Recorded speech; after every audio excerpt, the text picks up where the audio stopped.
الشیطان الرجیم بسم اللہ الرحمن الرحیم وبہ نستعین وهو خیر المعین وصلی اللہ علی سیدنا محمد وآلہ الطاہرین۔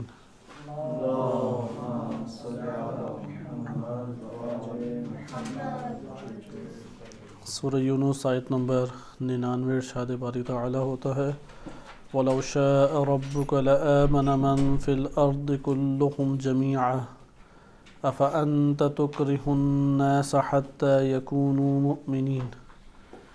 اس آیت کریمہ کے ذیل میں مشیت الہی شاء سے جو معنی مقصود ہے، مشیت الہی کا تذکرہ آپ کی خدمت میں کیا جا رہا تھا۔ قرآن کریم میں اس کلمے اور اس کے مشتقات کثرت سے وارد ہوئے ہیں، اور ہم نے الحمدللہ تمام جو مکتبہ اہل بیت علیہ السلام کی اہم کتب ہیں، جیسے الکافی، کتاب التوحید شیخ صدوق، یا ادعیہ کی کتاب دعاؤں کی کتابیں ہیں جیسے مصباح المتہجت یا محجت الدعوات، اس طرح سے دیگر کتب سے ہم نے اس کلمے کے بارے میں فرامین اہل بیت علیہ السلام کو ملاحظہ کیا۔ یہ مرحلہ کچھ طولانی مرحلہ تھا اور طے ہوا۔ اب ہم اس کلمے کی تشریح کی طرف آتے ہیں، یعنی یہ احادیث مبارکہ جو ہم نے پڑھی ہیں، یہ تقریباً 30 کے قریب نکات بنتے ہیں اگر آپ تمام احادیث کو مد نظر رکھیں، کہ وہ انشاءاللہ تعالی تحریر کیے گئے ہیں، آپ اسے دیکھ سکتے ہیں۔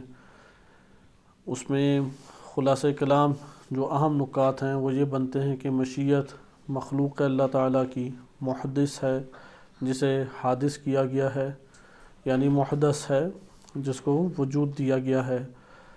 اسی طریقے سے مشیت غالب ہے، جاری ہو کے رہتی ہے، علم کے بعد ہے، اللہ کا علم اور اس کی قدرت اس سے سابق ہے، اور مشیت کے مطابق عمل ہونے سے مراد یہ ہے کہ اللہ سبحانہ وتعالی نے جو تدبیر کی ہے اس تدبیر میں مشیت کو مقدم رکھا ہے، پہلے رکھا ہے، سبقت دی ہے، غلبہ دیا ہے، اور ہر شے اس کے سامنے محکوم ہے۔ اسی کے ضمن میں سعادت و شقاوت، خیر اور شر، قضاء و قدر، اور جبر اور استطاعت، یعنی قدریہ جو ایک نظریہ ہے، ان چیزوں کا تذکرہ ہوا۔ اب ہم یہ دیکھتے ہیں کہ الکافی میں جو مواد ہمارے پاس وارد ہوا ہے اس کے ذیل میں شارحین نے شرح کی ہے، لیکن علماء کے بیانات سے پہلے کیونکہ ان کا سمجھنا آسان نہیں ہے، بعض اوقات بعض ایسی احادیث ہیں جس سے ہمیں یہ احساس ہوتا ہے کہ شاید نظریہ جبر درست ہے، کہ سارے کے سارے لوگ مجبور ہیں اپنے اعمال کو انجام دینے میں، جیسا کہ اشاعرہ کا نظریہ۔ جیسے آپ نے یہ روایات پڑھی ہوں گی، اور بعض معتبر روایات بھی اس میں ہیں، کہ جو سعید ہے وہ اپنے ماں کے پیٹ سے سعید ہے، اور جو شقی ہے وہ ماں کے پیٹ سے شقی ہے۔ یا اس طرح کی روایات ہیں کہ اگر ایک شخص وہ سعید ہو لیکن دنیا میں شقاوت والی زندگی بسر کی ہے تو اللہ تعالیٰ اسے اتنی مدت دیتا ہے، طویل عمر دیتا ہے کہ وہ سعادت کے اوپر لوٹ آئے اور سعادت کے اوپر خاتمہ ہو۔ اور اس کے برخلاف اگر کوئی شخص شقی ہے ماں کے پیٹ سے اور اس نے سعادت والے اعمال انجام دیے ہیں، تو اس کو اتنی فرصت دی جاتی ہے کہ وہ شقاوت سے ڈھل جائے شقاوت میں، اور پھر اس کا خاتمہ ہو۔ اب ان سے کچھ ایسا اظہار ہوتا ہے کہ شاید پھر جبر ہے، اور بعض اوقات قدریہ نظریہ بھی ہمیں دکھائی دیتا ہے، کہ قدریہ یا استطاعت کا نظریہ یہ تھا کہ اللہ تعالیٰ نے کاملاً اختیار انسان کو دے دیا، اور وہ اپنے اختیار سے ایک عمل کو انجام دے سکتا ہے، اور کوئی اس کے ارادوں میں، اختیار میں، عمل میں خلل نہیں ڈال سکتا۔ یہاں پہ اللہ سبحانہ وتعالیٰ کی قدرت کا ایک نوع انکار ہے۔ تو پھر ہمیں آگے کے ابواب میں ہم نے دیکھا کہ ائمہ اہل بیت علیہ السلام کی صحیح سند روایات ہیں، معتبر روایات ہیں، جس میں نظریہ جبر کی بھی شدت سے نفی کی گئی ہے، اور نظریہ قدر کی بھی شدت سے نفی کی گئی ہے، کہ انسان نہ مجبور ہے اپنے اعمال میں 100%، اور نہ 100% آزاد ہے، بلکہ الامر بین الامرین باقاعدہ اس عنوان سے احادیث مبارکہ ہیں، اور پھر طویل کلامی مباحث ہیں۔ لہذا احادیث کو بالفاظ دیگر سمجھنے کی ضرورت ہے۔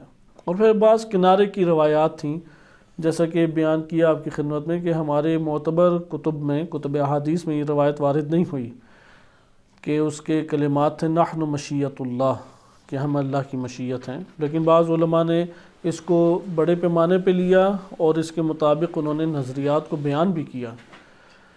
اس کا نتیجہ یہ نکلتا ہے کہ اولاً جو احادیث دقیق ہیں ان کو وہ شرح کی محتاج ہیں۔ مثلا مشیت اور ارادہ آیا ایک ہی چیز ہے یا ایک چیز نہیں ہے؟ آیا مشیت وہ ہمیشہ ہی حادث ہے یا نہیں؟ ممکن ہے کہ مشیت بمعنی علم اور علم سابق کے طور پہ بھی کبھی آتی ہو، یعنی مشیت کس معنی میں آئے؟ علم ذاتی۔ اس جگہ پہ ہم علماء کو، کیونکہ ہمارے علماء میں بھی قدر اختلاف پایا جاتا ہے، لیکن اس اختلاف کی وجہ در حقیقت ان کے روش اور منہج ہے۔ آج آپ کی خدمت میں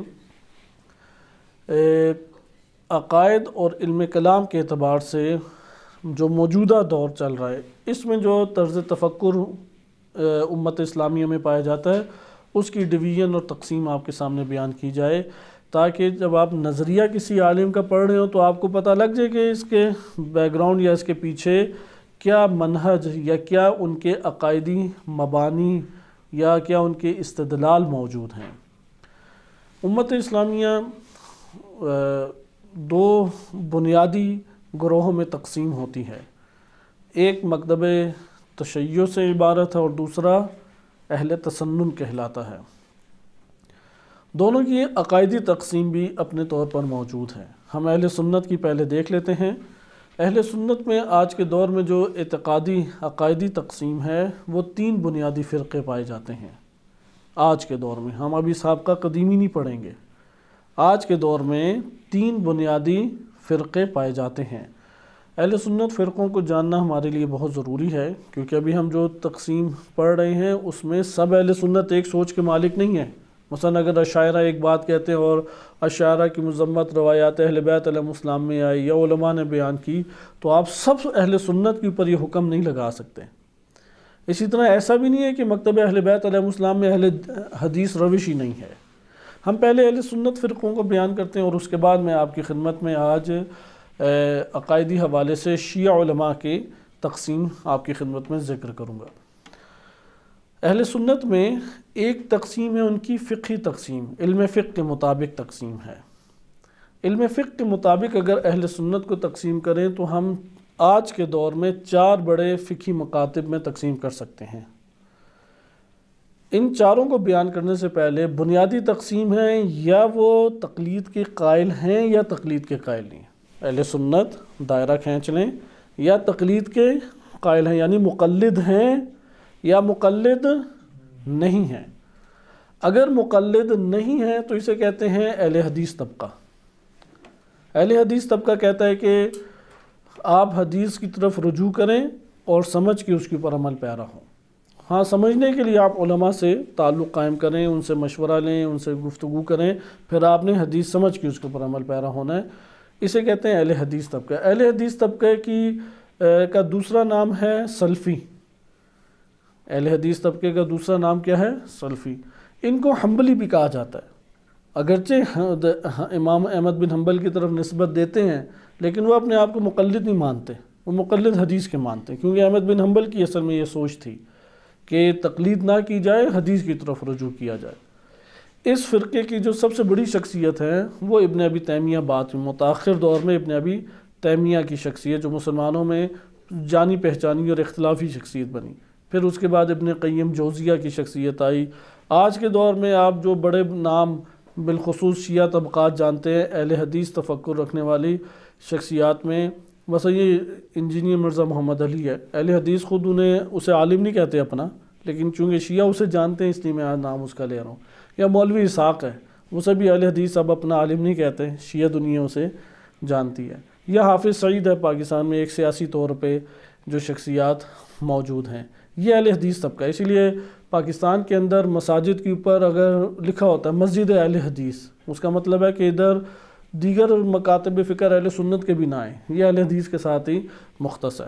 یا توصیف الرحمان راشدی ایک فتنہ گر نیٹ پہ بیٹھا ہے جس نے سب کوئی پریشان کیا ہے، یہ بھی اہل حدیث طبقے سے تعلق رکھتا ہے۔ اور وہ سارے اہل حدیث طبقے سے تعلق رکھتے ہیں۔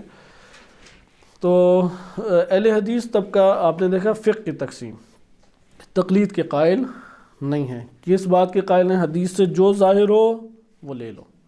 اس کے مد مقابل وہ ہیں کہ جو اہل سنت میں مقلد ہیں، تقلید کے قائل ہیں۔ وہ کون لوگ ہیں؟ وہ 3 بنیادی فرقے علم فقہی طور پہ ہیں، وہ ہیں حنفی، مالکی، شافعی۔ حنفی، مالکی، شافعی۔ حنفی، مالکی، شافعی اب آئے دنیا کے خطوں کے اعتبار سے عالم اسلام میں ان کے کن ممالک میں آباد ہیں۔ حنفی، مالکی، شافعی یہ مقلد کہلاتے ہیں۔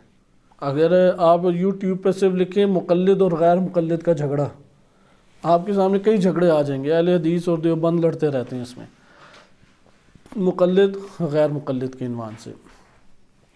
جو ہمارے پاس حنبلی فرقہ ہے جسے غیر مقلد بھی کہتے ہیں، سلفی بھی جنہیں کہتے ہیں، یہ دنیا میں سعودی عرب میں آباد ہیں، سوڈان میں آباد ہیں، اور اسی طریقے سے ان کی بڑی آبادیاں انہی 2-3، یا لیبیا میں آپ ایک حد تک کہہ دیں، یہ ان کی زیادہ آبادی نہیں ہے۔ انڈیا، پاکستان میں ان کے 300-400 سال سے بہت تبلیغات کر رہے ہیں، لیکن ابھی ایک انہوں نے حلقہ احباب اپنا بنا لیا، لیکن اس کے باوجود یہ کوئی بہت بڑا حلقہ احباب نہیں بنا۔ ان کی اپنے طور پہ مفسر بھی ہیں، محدث بھی ہیں، متکلم بھی ہیں، اور انتہائی متعصب، جیسے ظہیر احسان الہی کہ جس نے جھوٹ کے پلندے مسلمانوں کے اندر فرقوں کو ابھارا، جھوٹی باتیں لکھیں، خصوصاً شیعہ مکتب کے خلاف۔ اس نے تمام جھوٹی چیزوں کو اکٹھا کر کے چھاپ کے کہا یہ شیعہ کہتے ہیں، جبکہ وہی چیزیں ان کی سنی کتابوں میں بھی صحابہ سے موجود ہیں۔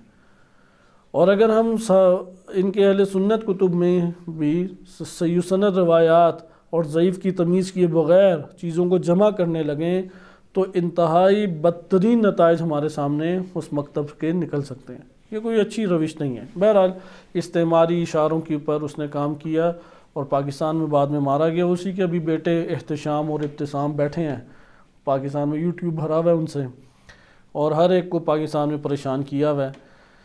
تو خلاصہ کلام یہ اہل حدیث طبقہ، اہل حدیث طبقے میں بہت شدت پسندی پائی جاتی ہے، وہ نہ دیوبندیوں کو قبول کرتا ہے، نہ بریلویوں کو، یعنی سنی بقیہ مکاتب کو بھی صحیح قبول نہیں کرتا۔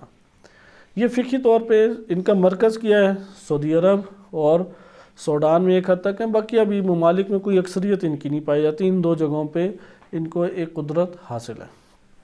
اس کے مقابلے میں آ جائیں اہل سنت میں مقلد فرقہ۔ مقلد فرقے میں حنفی، مالکی، شافعی ہیں۔ حنفی جو ہیں یہ آباد ہیں اس ایشیائی ممالک میں، بالخصوص پاکستان، انڈیا، بنگلہ دیش، چین، افغانستان، ایران، عراق، بس یہ 5-6 ممالک ہیں۔ ان ممالک میں چونکہ آبادی زیادہ ہے اس لیے آبادی کے اعتبار سے ایک بڑا فرقہ بن جاتا ہے۔ ممالک میں زیادہ نہیں پھیلے ہوئے حنفی۔ حنفیوں کا اس وقت گڑھ شمار ہوتا ہے انڈیا اور پاکستان، دارالعلوم دیوبند کے عنوان سے۔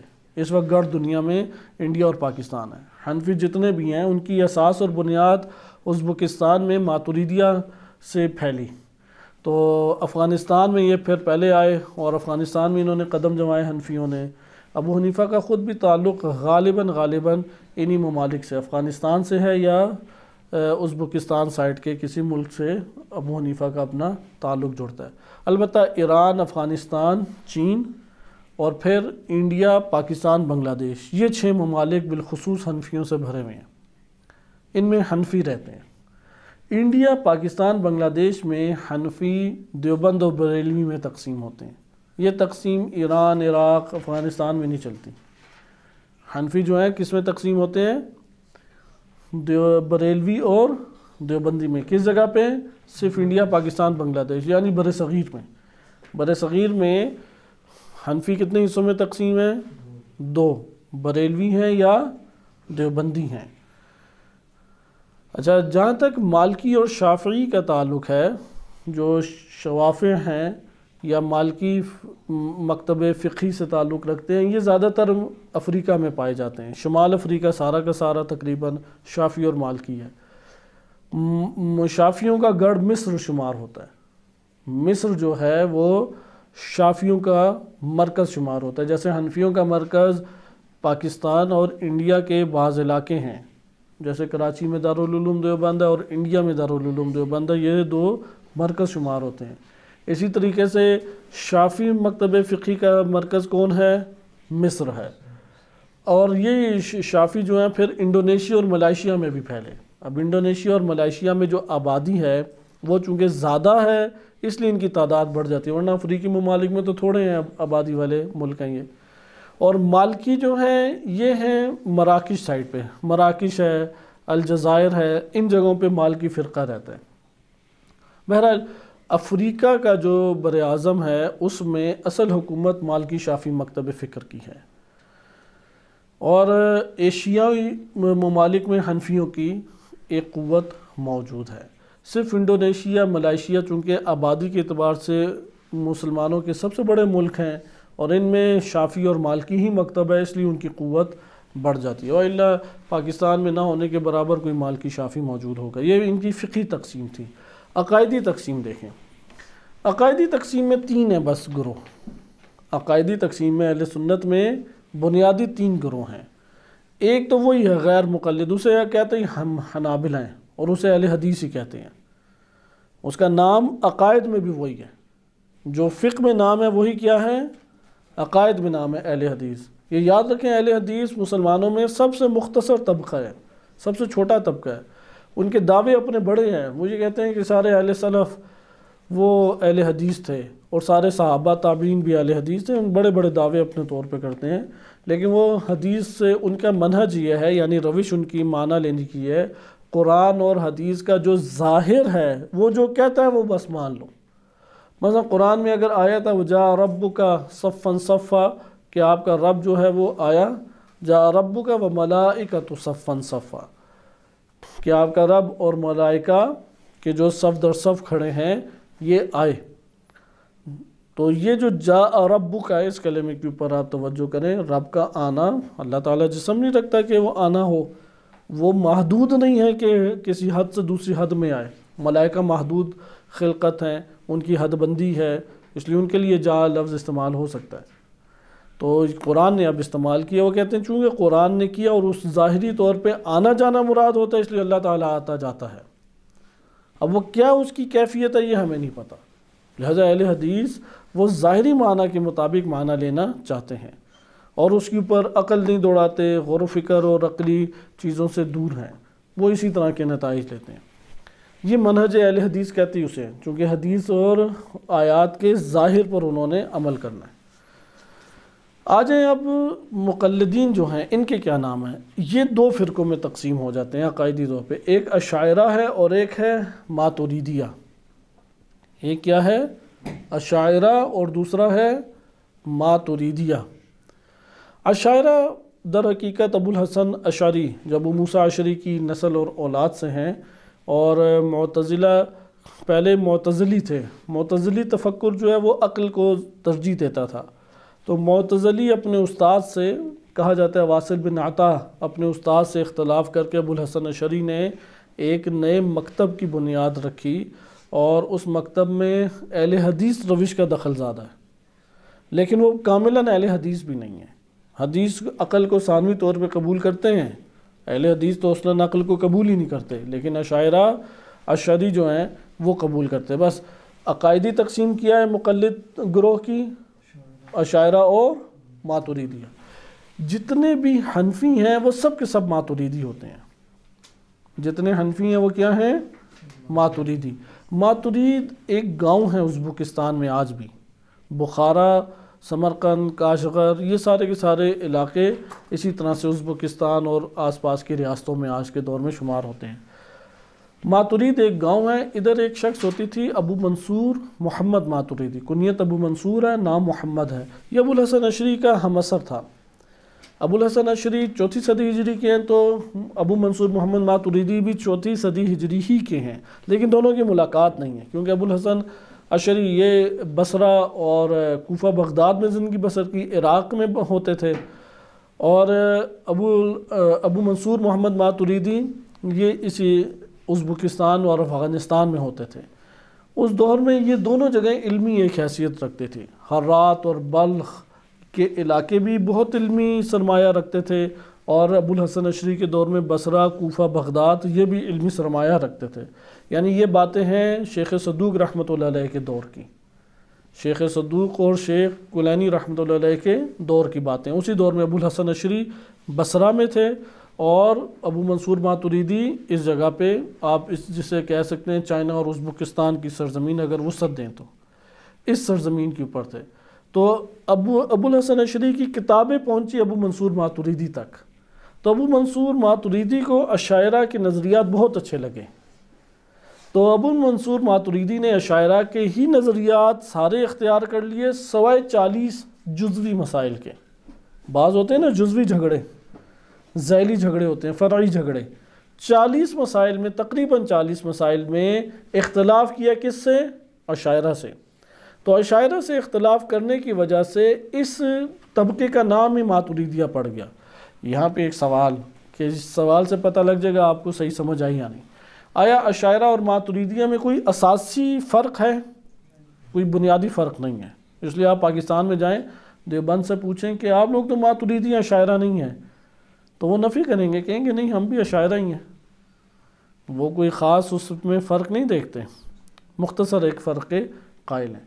لہٰذا وہ جو 40 امور ہیں وہ نیٹ کے پر پڑے ہوئے ہیں، یہ اختلافی کتابیں بھری ہوئی ہیں۔ وہ جو 40 ان 40 نکات میں بہت سارے مسائل میں وہ شیعوں سے قریب ہیں۔ وہ جو ماتریدیہ ہیں، عقائد میں انہوں نے عقائد کی جزیات میں اشعریوں سے جہاں پہ اختلاف کیا، وہاں پہ کس کے قریب آئے ہیں؟ وہ امامیہ کے قریب آئے ہیں۔ بہرحال جتنے ماتریدی ہیں وہ کیا ہوتے ہیں؟ حنفی جتنے بھی ہیں وہ سارے کیا ہیں؟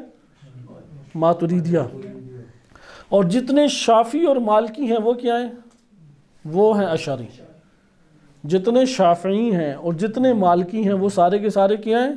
اشاعرہ۔ کیونکہ آپ یہ نام بار بار پڑھیں گے، اشاعرہ یہ ایک اہل سنت ہیں، پرانی بات آج سے 10 سال پہلے انہوں نے یہ تفصیل مجھے خود بیان کی۔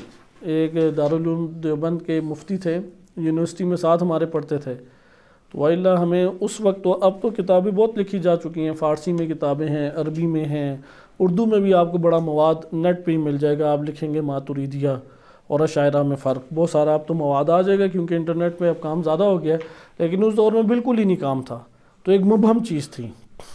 تو بعد میں پھر محققین نے بہت ساری چیزیں اب لکھ دیں، لیکن بس یہاں سے ہمیں یہ پتہ لگا کہ اشاعرہ اور ماتریدیہ میں اساسی فرق نہیں ہے۔ جتنے شافعی اور مالکی ہیں وہ سارے کے سارے کیا ہیں؟ اشاعرہ۔ اور جتنے حنفی ہیں وہ سارے کے سارے کیا ہیں؟ ماتریدی۔ ان میں اختلاف کی بنیادی وجہ کیا ہے؟ اختلاف کی بنیادی وجہ یہ ہے کہ ایک دفعہ عقل کو اہمیت زیادہ دینا ہے، اور ایک دفعہ عقل کو اہمیت کم دینا ہے، اور ایک دفعہ عقل کو درمیانی حیثیت دینا ہے۔ حنفی مکتب ہر دور میں وہ عقل کی زیادہ اہمیت کا قائل تھا، اس لیے اس نے علم فقہ میں بھی عقل کو ہی زیادہ استعمال کی، اس لیے قیاس کے قائل ہو گئے۔ حدیث کی طرف زیادہ نہیں آتے تھے، اس لیے ابو حنیفہ ان کا کوئی حدیث کا اپنا ذخیرہ نہیں ہے۔ مسند ابی حنیفہ بعد میں چھپا ہے، لیکن اپنی کوئی کتاب نہیں لکھی، لیکن احمد بن حنبل کی مسند ہے، امام شافعی کے اپنے کئی حدیث کے اوپر جزوے ہیں، اور امام مالک کے الموطا ہے، وہ ان سب نے حدیث کے اوپر کام کیا، اور عقائد میں بھی عقل کو حاکمیت دیتے تھے۔ لہٰذا یہاں پہ سوال، معتزلہ وہ عقل کی ترجیح کے قائل تھے یا نہیں؟ واضح طور پہ قائل تھے، اہل سنت میں سے تھے۔ اشاعرہ، معتزلہ آپ بار بار نام سنتے ہیں۔ معتزلہ وہ عقل کی برتری اور ترجیح کے قائل تھے۔ یہ جو میں نے تقسیم بیان کی، اس کے مطابق فقہی تقسیم، اس کے مطابق آپ کے نزدیک معتزلہ آیا حنفی تھے یا مالکی تھے یا شافعی تھے یا حنبلی تھے؟ کیا محسوس ہوتا ہے؟ معتزلہ حنفی تھے۔ معتزلہ اکثر بیشتر کون ہوتے تھے اس دور میں؟ حنفی ہوتے تھے، کیونکہ حنفی فقہ کے اندر بھی عقل کو آ کے خوب اس کو کارگر اور متحرک قرار دیتے ہیں۔ اچھا، یہاں سے بعد میں معتزلہ فرقہ تو ختم ہو گیا، البتہ اعتزالی تفکر موجود ہے آج بھی اہل سنت میں۔ اعتزالی تفکر سے مراد ہے کوئی نہ کوئی عالم اس فکر کا قائل ہو کہ اپنے نظریات جداگانہ رکھتا ہے، اور انڈونیشیا، ملائیشیا اور اس طرح سے بعض ممالک میں بڑے بڑے سیمینار ان افکار کے اوپر ہوتے ہیں، اور کوشش ایک نوع کی جا رہی ہے کہ اعتزالی تفکر اہل سنت میں پھر کھل جائے، کیونکہ وہ اجتہاد کو لے کے آتا ہے، عقلی معیارات اور کے اوپر باتوں کو لے کے آتا ہے، تو اس سے ایک علمی ترقی ہوتی ہے اپنی جگہ پہ۔ بہرحال معتزلہ گروہ جو ہے یہ شیخ مفید و سید مرتضیٰ علم الہدیٰ رحمۃ اللہ علیہ کے دور تک تو رہا، پھر آہستہ آہستہ ختم ہو گیا، گروہی طور پہ رہ گئے ماتریدیہ اور اشاعرہ۔ اب ہم جو ادھر پڑھیں گے مشیت کے حوالے سے، وہ زیادہ کس کا تذکرہ آئے گا؟ اسی کا۔ البتہ ادھر یاد رکھیں کہ بریلوی اور دیوبندی وہ عقائدی طور پہ سارے کیا ہیں؟ ماتریدی، کیونکہ حنفی ہیں۔ اور یہ بڑی تعجب کی بات ہے کہ دیوبند اور بریلوی فقہ میں وہ حنفی ہیں، عقائد میں وہ ماتریدی ہیں، اور وہ لڑتے آپس میں دشمنوں کی طرح ہیں۔ یہ استعماری سارے مسائل ہیں، وہ اپنے بزرگان اور علماء کی طرح۔ احمد رضا خان بریلوی کو اگر ایک دیوبندی عالم نے اڑا دیا، وہ دیوبندیوں کے پھر مثلا زکریا اور اس طرح دیگر جو بڑے بڑے علماء ان کے موجود ہیں، رشید گنگوہی اور اس طرح کے بڑے بڑے نام ہیں، ان کو پھر اڑائیں گے بریلوی آ کے، تو علماء کی توہین پہ پھر آگے سے لڑتے ہیں۔ تو خلاصہ کلام پیچھے سے یہ حنفی ہیں، پاکستان پورا بھرا ہوا ہے، انڈیا ہے، بنگلہ دیش ہے، افغانستان ہے، ایران ہے، ان کی ایک عقائدی تقسیم ہے حنفیوں کی، ماتریدیوں کی، وہ بھی ذیلی ایک ہے، وہ ہے مماتی اور حیاتی۔ ان کے اختلاف ہے کہ آیا نبی صلی اللہ علیہ وسلم قبر مبارک کے اندر زندہ ہیں یا حالت وفات میں ہیں۔ جو حنفی اس بات کے قائل ہیں کہ زندہ ہیں انہیں کہتے ہیں حیاتی، ان کا نام کیا ہے؟ حیاتی۔ اور جو اس بات کے قائل ہیں کہ حالت وفات میں ہیں انہیں کہتے ہیں مماتی۔ مثلا ایران افغانستان میں اکثر مماتی پائے جاتے ہیں، کیونکہ یہ اہل حدیث سے زیادہ متاثر ہوئے ہیں۔ اہل حدیث نے یہ ضیاء الحق کے دور میں یا اس صدی میں آپ کہہ لیں بہت صلاحیت کر گیا حنفیوں میں اور یہ شافعی مالکی میں، وإلا اہل حدیث کی کوئی نہیں سنتا تھا۔ محمد بن عبد الوہاب کے بعد اس کی تحریک کے اثرات اندر پڑنے لگ گئے۔ تو یہاں پہ حیاتی اور مماتی یہ دیوبند میں بڑا مسئلہ ہے۔ بریلوی تو سارے کہتے ہی حیاتی ہیں، بریلویوں کے لیے تو مسئلہ ہی نہیں ہے، وہ تو کہتے ہیں نبی صلی اللہ علیہ وسلم وہ قبر کے اندر کھا پی بھی رہے ہیں اور اٹھ کے بیٹھے ہوئے ہیں، جو آتا ہے اسے سلام کا جواب دیتے ہیں۔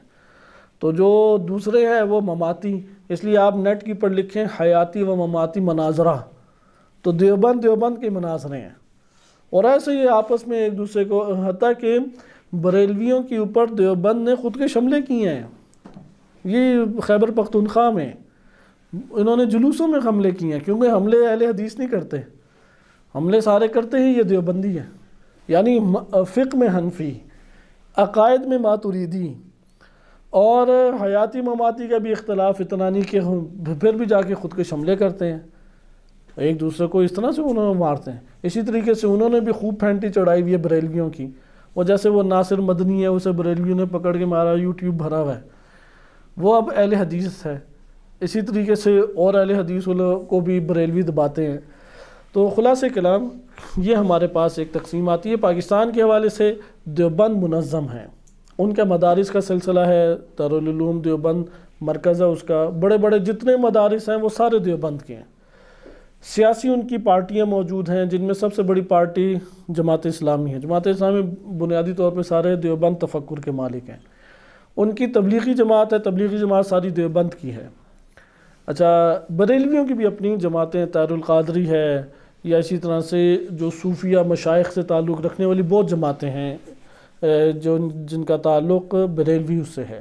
مثلا رویت حلال کمیٹی کے عموماً چیئرمین سارے بریلوی بنتے ہیں۔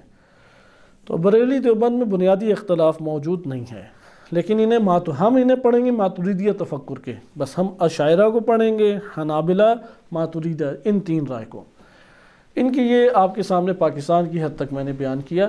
طالبان سارے کے سارے حنفی تھے، داعش ساری کی ساری حنفی تھیں، یہ حنفیوں کی جماعتیں ہیں، کیونکہ عراق سے اٹھے، اور حنفی ہیں کہ جو حملہ کرتے ہیں، خودکش حملہ، حنفیوں کی جہادی جماعتیں ہیں بڑی بڑی۔ اور اس کے مقابلے میں اہل حدیث کی جو جہادی جماعتیں ہیں وہ جبہت النصرہ ہے، جیش الفتح ہے، احرار ہے، یہ شام کے اس جگہوں پہ بنی۔ القاعدہ اہل حدیث کی تھی، طالبان الگ تھی اور القاعدہ الگ کی تھی۔ یہ سب کے سب جو آپس میں لڑ رہے ہوتے ہیں شیعوں کے خلاف متحد ہو کے میدان میں آ جاتے ہیں۔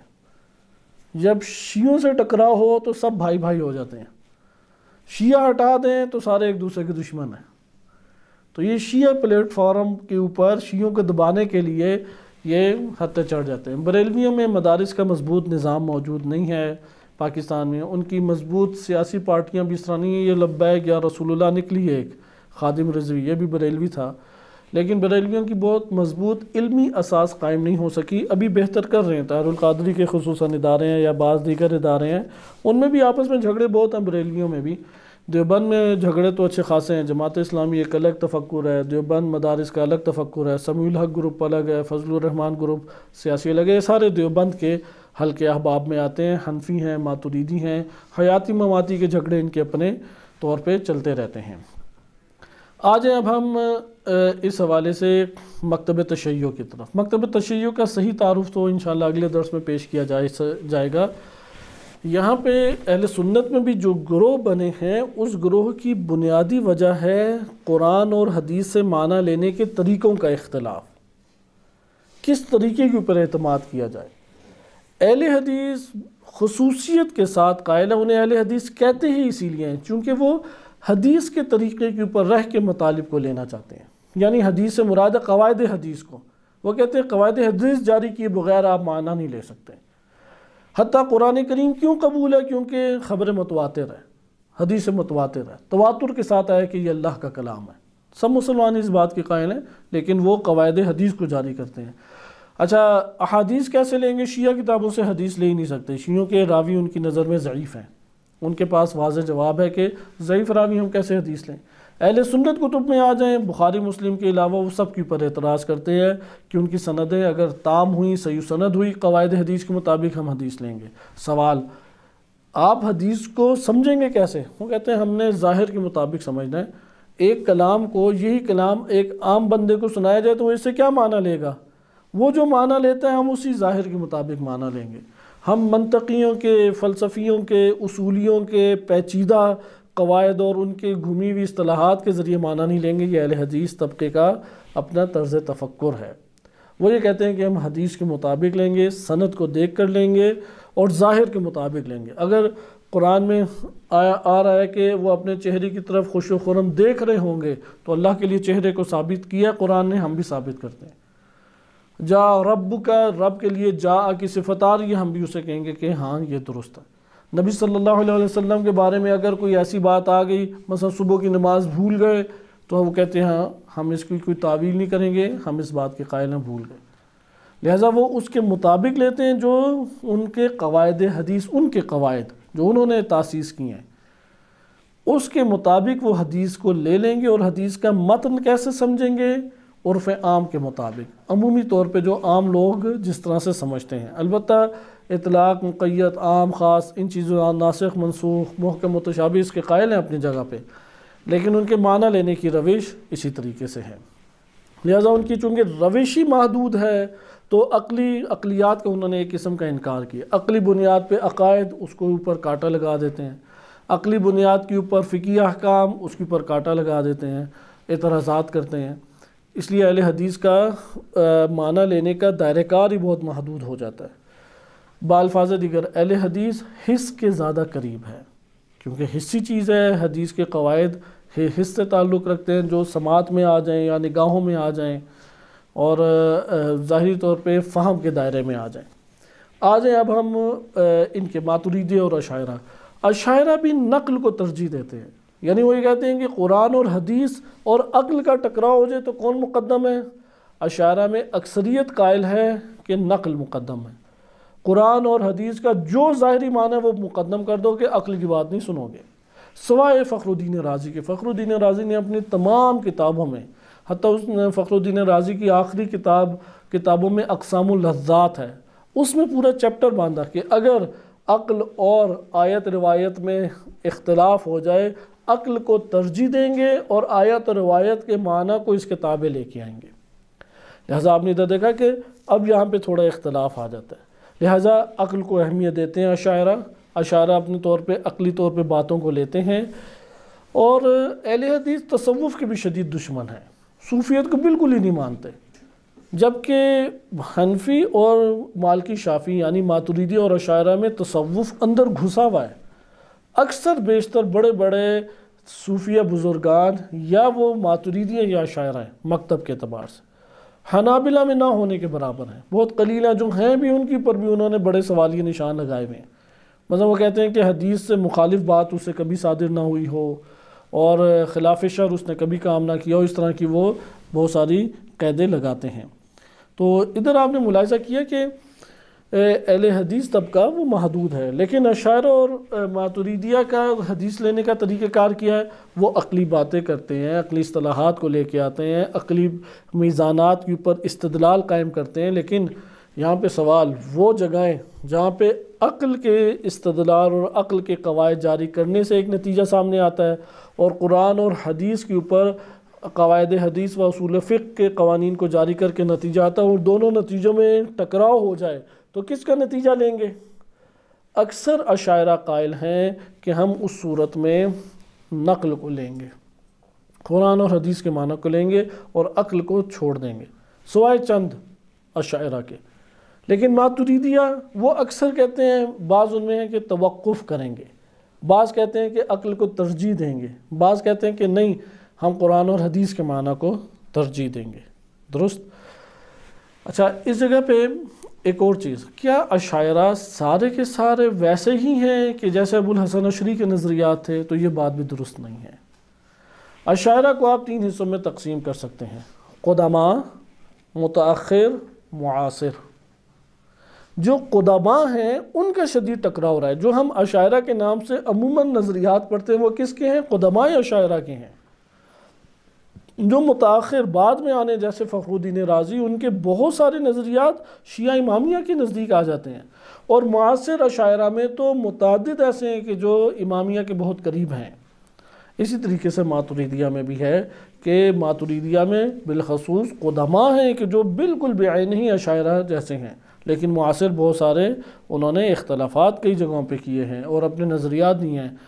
جو بھی نظریات کھل کے دیتا ہے اور وہ قدماء سے تھوڑا ٹکراؤ رکھتا ہے تو وہ بندہ بدنام بھی ہو جاتا ہے۔ جیسے دیوبند میں ایک بڑا نام ابو کلام آزاد ہے۔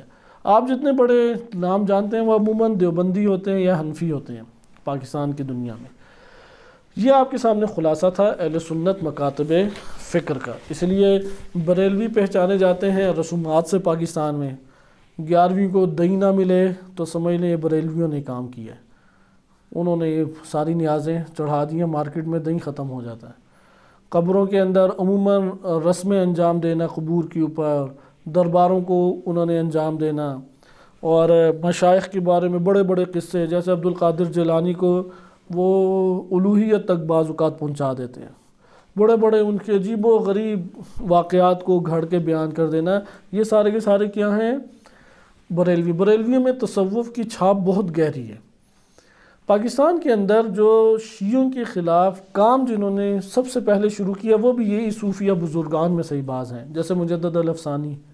لیکن یاد رکھیں کیونکہ دیوبند بریلوی فقہ اور عقائد کے اعتبار سے ایک ہی ہیں، کوئی ان میں فرق نہیں ہے، لیکن اس کے باوجود تصوف کی تاثیر کے اعتبار سے فرق ہے، کیونکہ فقیہ اور محدث اس کا صوفیہ سے زیادہ تعلق نہیں جوڑ سکتا۔ اہل عقل کا بھی کچھ نہ کچھ تعلق اختلاف رہتا ہے، لیکن پھر بھی کچھ قبول کر لیتے ہیں، لہٰذا یہ تقسیم شیعوں میں بھی دکھائی دیتی ہے، انشاءاللہ یہ آپ کے خدمت میں بعد میں بیان کیا جائے گا۔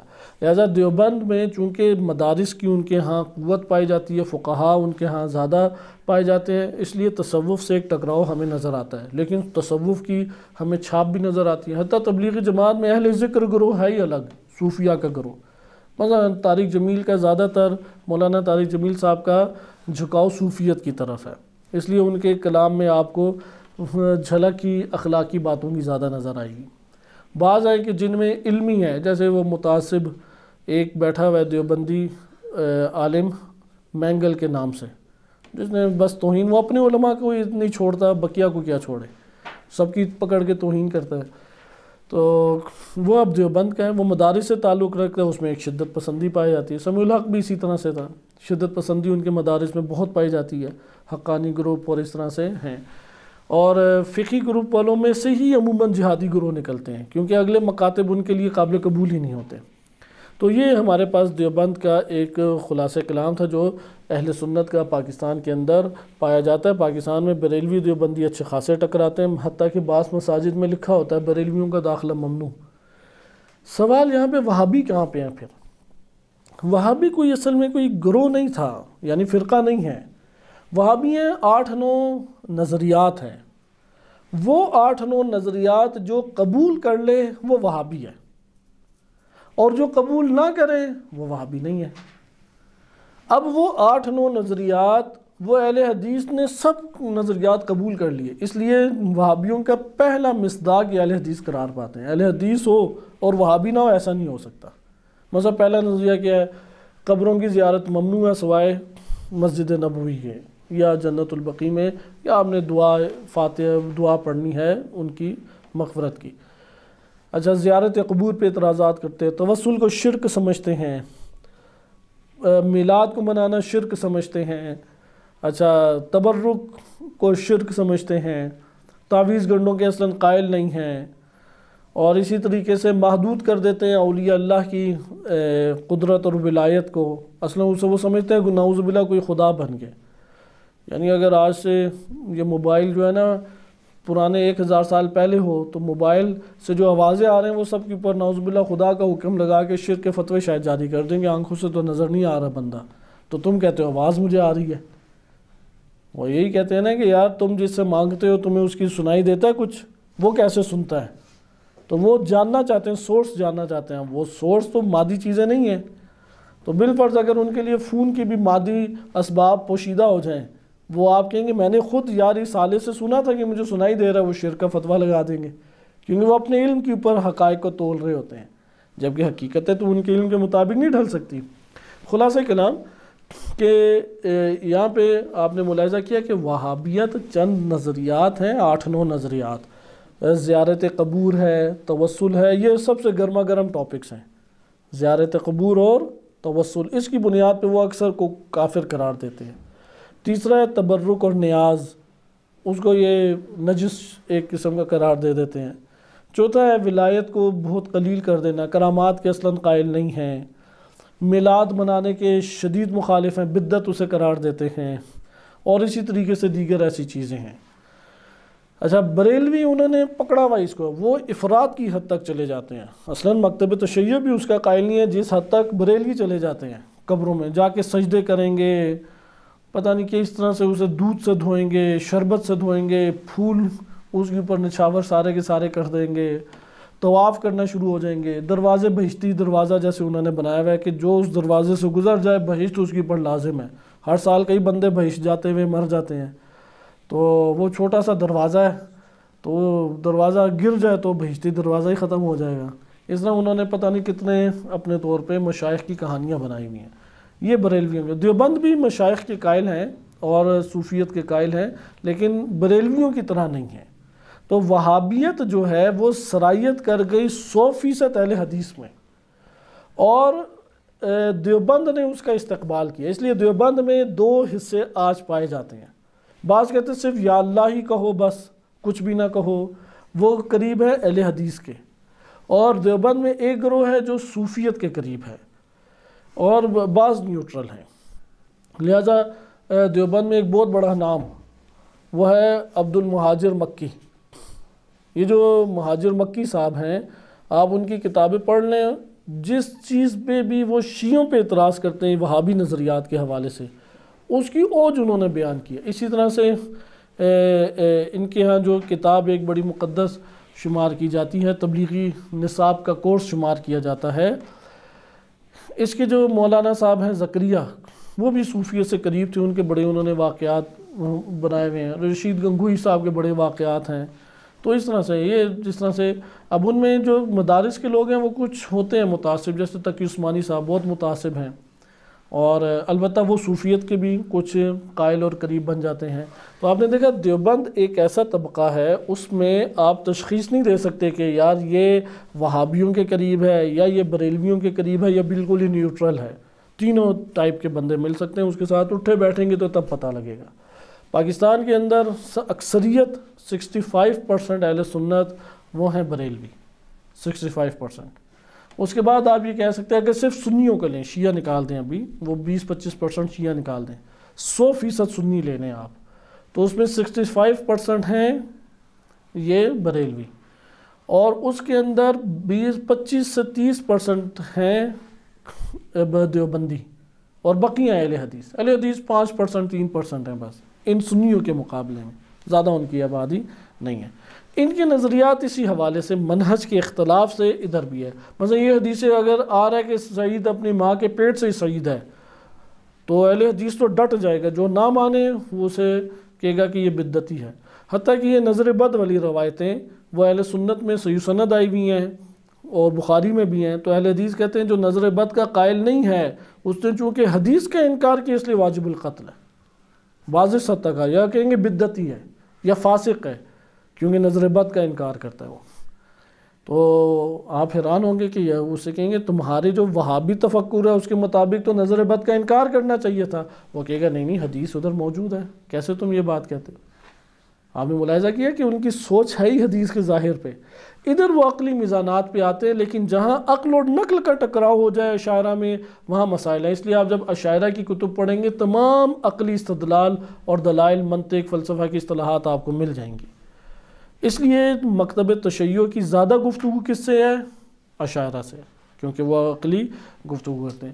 شیعہ مکتب میں بھی یہی دو روشیں مضامین کو لینے کے اعتبار سے ہیں، یعنی فقط ظاہر قرآن اور حدیث کو لے لو، یہ روش بھی موجود ہے، حتیٰ عقائد میں بھی موجود ہے، اور اس کے مد مقابل عقل کی دوش پہ دلائل عقلیہ کے ذریعے سے آپ باتوں کو لیں، وہ بھی روش موجود ہے۔ اور مکتب تشیع میں الگ نام نہیں پڑے ان کے، الگ فرقے بھی نہیں بنے، یہ الحمدللہ مکتب تشیع میں اہل بیت کے ساتھ تمسک کے اعتبار سے وہ سب متفق ہیں، لیکن ان گروہوں کے اپنے جزوی نام ہیں، لیکن ایسے اختلاف نہیں ہے جیسے اہل سنت میں بالکل الگ جماعتیں ہی بن گئیں، ایسا اختلاف موجود نہیں ہے، لیکن کتابوں کے اندر علمی اختلاف اسی طرح موجود ہے۔ اس کا انشاءاللہ تعالیٰ تعارف اگلے درس میں آپ کی خدمت میں بیان کیا جائے گا۔ صلی اللہ علیہ سیدنا محمد و آلہ طاہرین۔